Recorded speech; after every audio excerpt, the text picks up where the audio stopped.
2020, and we're married for about 20 months. July 21st, 2022 was when the whole thing happened. We've been living happily after. Um, we're together in the house, and we had a very long gist into the night. He actually prepared dinner, and I slept on the couch, and he woke me up to take me into the bedroom to sleep because I was 34 weeks gone at the moment. So I went in to sleep, and waking up, usually it will come, ask me what he should fix for me for breakfast. But unfortunately that day, I didn't see that happen. So I went into the kitchen to prepare what we have for breakfast when I heard his phone rang. So I was like, oh babe, who's calling that you don't want to pick his call? Then I moved towards the sitting room only for me to meet the shock of my life. I met him slumped on the chair, and that was how the journey began.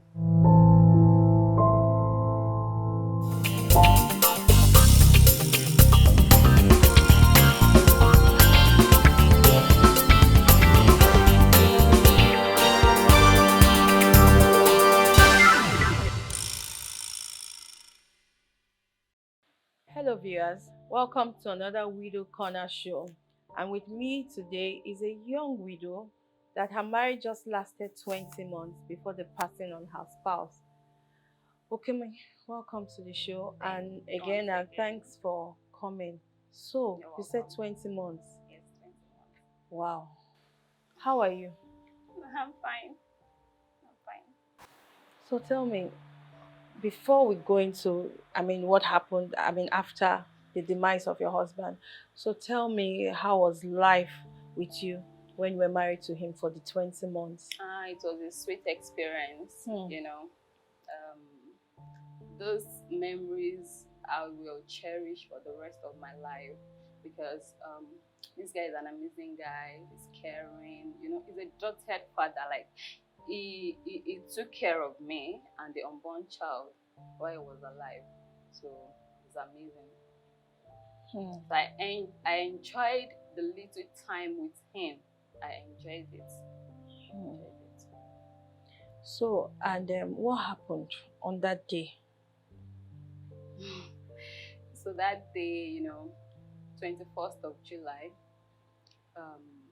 okay, the eve before 21st, that's 20th of July, we're together in the living room, we're gisting randomly, we gisted into the night, we had a lot of conversation, I was 34 weeks gone, and I was like, oh babe, I have the names I will give our baby, and I have it written down somewhere. Where is your own? And you're like, Mama Shalom, Mama Shalom. I didn't take it serious. And I was like, just give me the name. Let me include it so that we can check and, we know what name we'll be giving the baby. So we made dinner and we ate. I slept on the couch and he didn't like it because I won't be comfortable. So he took me into the bedroom to sleep. So in the morning, when I expected him to have come check me, because that's the way he does, he will come check me up.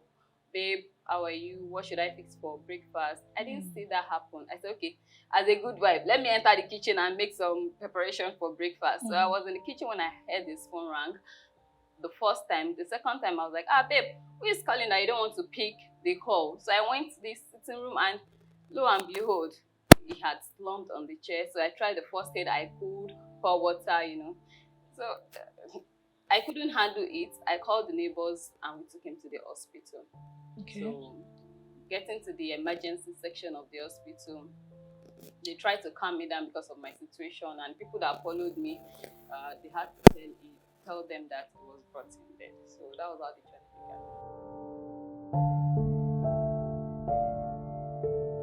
So, how did the support system go? Even after the demise, the burial, did you have support system from your family, from your friends, from your in-laws?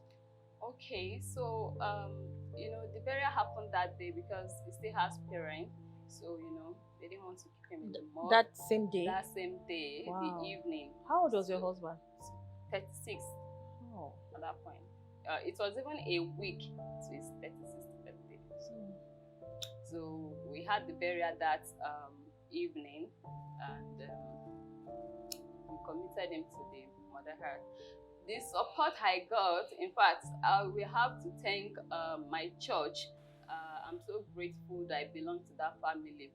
They stood in right from the moment I called that there's an emergency. They came to the hospital, they were praying with me, and when it happened, they all stood still with me. The families too, they stood with me, they tried their best, and I appreciate everybody.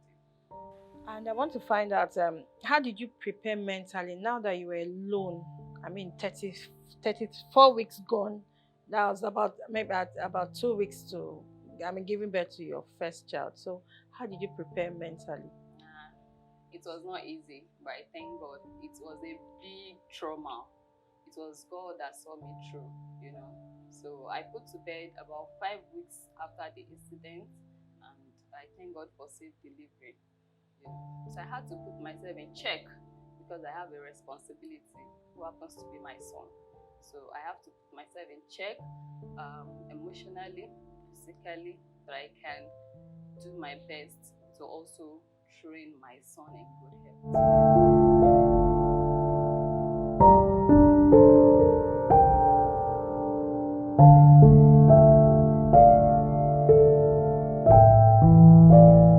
With me still on set is Bukunmi. She lost her husband 20 months into their marriage. Her husband passed away suddenly. So, Bukunmi, what are the practical steps you took, while grieving for the loss of your husband and also the preparation of your child, the childbirth, and all that? Let's hear it. Okay, so at that point, nothing matters to me, but the only thing that mattered was me giving birth to my baby safely. So I had to shut all those to negativity. You know, I did not give room for any negativity because what happened was actually beyond my control. It wasn't what I was expecting because we've been expecting this baby together. We went on shopping together. We packed the hospital bag together. We did so many things together while expecting this baby. So it became my sole responsibility to ensure that we give back to the baby safely. There were negativities all around. People are entitled to say whatever they want to say, but I made up my mind that I was going to shut the door until that mission was accomplished, and I thank God I delivered safely.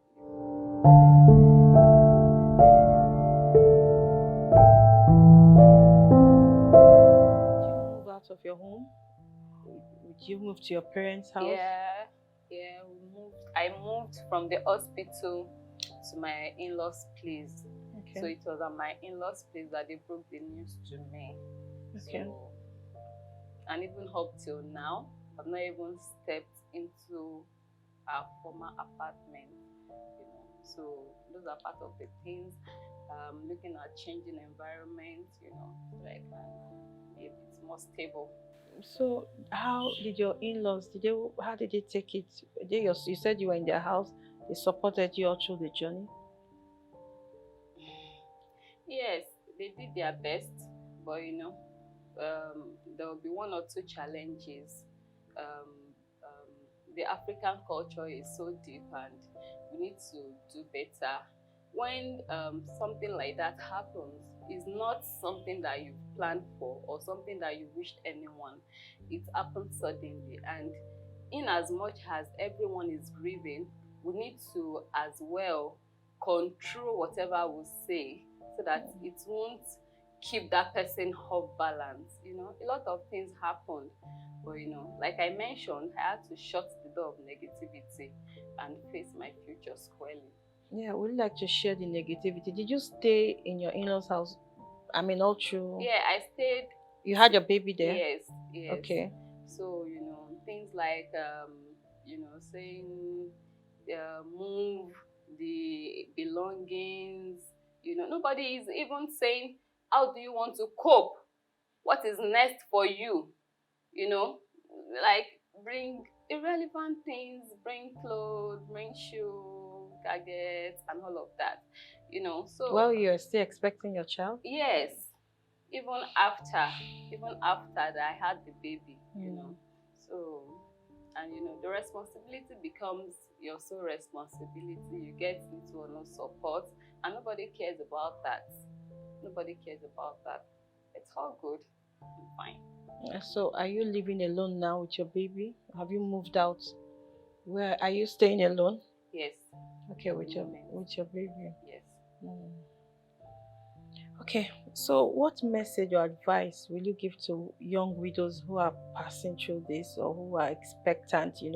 Because we've heard stories of widows, young widows whose spouse, passed while they were still expecting maybe their second child or their first child. So you've been in that situation. So what's your advice for women like that? Okay, so like I mentioned earlier, it's a situation you can't control. So once it happened, you have to ask yourself some critical questions. What is next for me? It's good that you grieve, but you don't wallow in your grief. You mix with people of great value, people that can encourage you. You change your circle if need be. Just be happy, be you. If you are not engaged with anything, you engage yourself business wise. Just do something. Okay. Because you are responsible for the kids. Okay.